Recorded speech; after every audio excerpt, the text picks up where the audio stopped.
These are your evening headlines for February 23rd, 2026, right here on BYU-Idaho Radio. Thanks for joining me today. I'm Kimber Pierce. Elder Neil L. Anderson of the Quorum of the 12 Apostles of the Church of Jesus Christ of Latter-day Saints spoke to BYU-Idaho students Sunday during a campus devotional. Elder Anderson echoed the words of President Russell M. Nelson, recently shared in a BYU devotional by President Dallin H. Oaks. This warning was given in April 2018, President Nelson's first General Conference address after becoming the president of the church. He spoke of the conditions of our world with a very solemn warning that was repeated by President Oaks 12 days ago. And I know many of you know these words. They've been repeated many times. Here they are.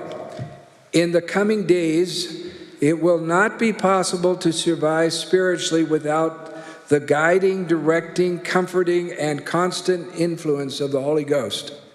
Elder Anderson emphasized the importance of teachings when they are often repeated by prophets and apostles. In the past 8 years, this serious warning has been repeated 13 times in General Conference, including 5 times by members of the First Presidency and Quorum of the 12. They have been spoken 19 times in BYU-Idaho devotionals. Elder Anderson asked students what they do in their lives to keep the presence of the Holy Ghost with them. He proposed prayer, sacrament, and observing their thoughts to allow the influence of the Holy Ghost in their lives. Elder Anderson taught that the parable of the 10 virgins is another topic apostles have recently shared in their messages. The virgins represent church members, with 5 wise virgins being prepared to meet the Lord, and the 5 others unprepared without oil in their lamps. The apostles taught that the oil is provided by consistent belief and assistance from the Holy Ghost. Elder Anderson ended his devotional address with an invitation for BYU-Idaho students to seek out others living righteously to help improve their own relationship and faith in Jesus Christ. You can find the devotional on the BYU-Idaho YouTube page. 2 world-famous athletes just returned to the place where they first met and began their relationship. Hannah Hanneberg tells us how the Simplot Games helped make it all happen. In the same spot where Tara Davis Woodall and Hunter Woodall shared their first hug years ago in Pocatello, the Olympian and Paralympian returned this weekend, this time inspiring the next generation at the Simplot Games. The Simplot Games bring together hundreds of high school track and field athletes from across the country each year, offering them a chance to compete on a national stage early in the season. The meet represents more than just a competition. They're a glimpse of what's possible. Other Olympians in attendance included Andre Phillips, Willie Banks, Stacy Dragula, and Tyson Gunter, in addition to Davis Woodall and Woodall.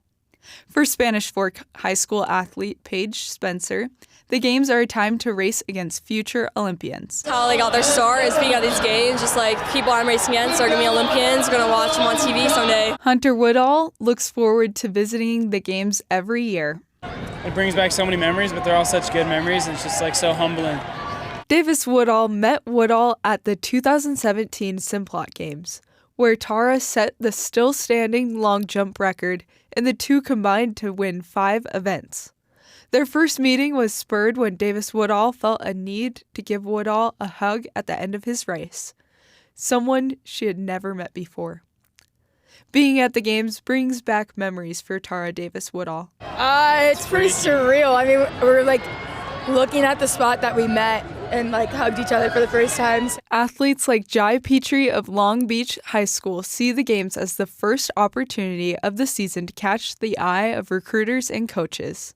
Just keep pushing, because you never know when your opportunity is going to come. The weekend wrapped up with medals and new records as athletes chase their dreams at the Simplot Games. For BYU-Idaho Radio, I'm Hannah Hanneberg.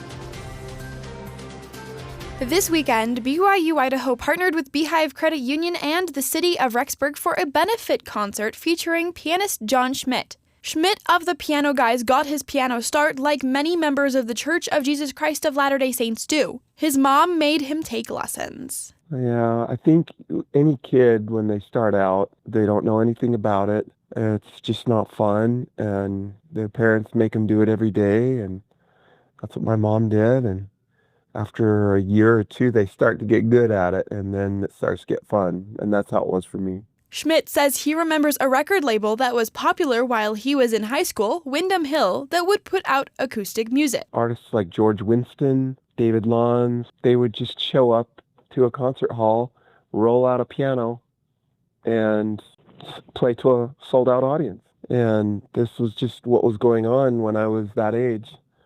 So I was like, I could do that.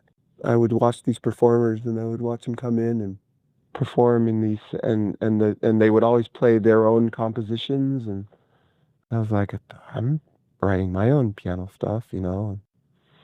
So that was a real inspiration to see them doing that. Made me believe that I could do it. Schmidt says he began small by playing piano at especially for youth events. Eventually, with the help of YouTube and the piano guys, he grew to a greater level of fame.